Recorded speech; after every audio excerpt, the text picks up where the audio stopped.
బలహీన వర్గాల ఇళ్ల నిర్మాణానికి సంబంధించి రుణాన్ని ప్రభుత్వం రద్దు చేయడాన్ని అసెంబ్లీలో విపక్షం కాంగ్రెస్ స్వాగతించింది. నిరుపేదల కోసం తీసుకున్న మంచి నిర్ణయంగా అభివర్ణించారు జానారెడ్డి. ఈ సందర్భంగా భోజనానికి సంబంధించి కేసీఆర్ జానారెడ్డి మధ్య సాగిన సంభాషణ నవ్వుల పువ్వులు పూయించాయి. ముఖ్యమంత్రి గారు భోంచేసి వచ్చినట్టుంది.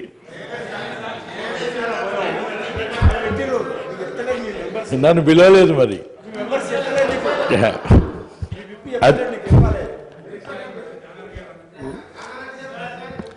సార్ ముఖ్యమంత్రి అయిన కాడి నుంచి నాకు కోరుకుండే సార్, అయిన కాడి నుంచి నిజంగా చెప్తున్నా,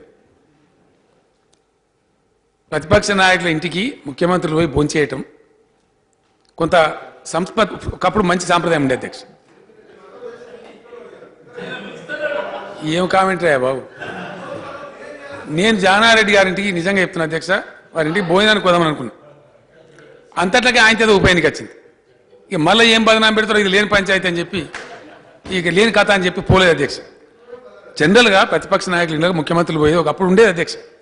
సంజీవ్ రెడ్డి గారు ముఖ్యమంత్రి సందర్భంలో కానీ అప్పుడు ఆ సాంప్రదాయం ఉండేది. ఓల్డ్ ఎమ్మెల్యే క్వార్టర్స్ సుందరయ్య గారింటికి వాళ్ళింటికి వీళ్ళింటికి పోయి మాట్లాడేది. నేను కూడా ఇప్పుడు ఆ ప్రయత్నంలో ఉన్నా అధ్యక్ష.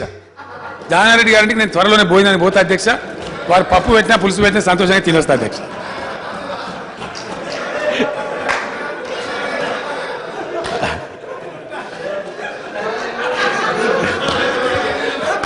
అధ్యక్ష అధ్యక్ష చాలా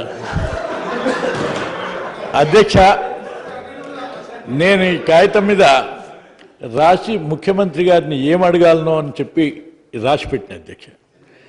నేను కాస్త నాకు అవకాశం ఇవ్వకుండా ముఖ్యమంత్రి గారు ముందుకు పోయినాడు. చాలా సంతోషం, అభినందిస్తున్నాను.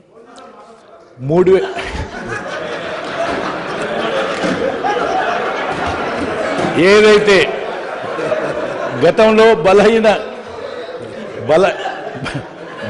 వర్గాల వారికి గృహాలని నిర్మాణం చేసినటువంటి దాంట్లో వారు చెల్లించవలసినటువంటి బకాయిల్ని రద్దు చేయడానికి తీసుకున్న నిర్ణయాన్ని నేను అభినందిస్తున్నాను. పేదల పక్షాన నేను ఇది మాట్లాడాలి, ఇప్పుడు ఇది రద్దు చేయమని ముఖ్యమంత్రిని అడగాలని చెప్పి ఈ కాగితం మీద రాసి పెట్టున్నాను.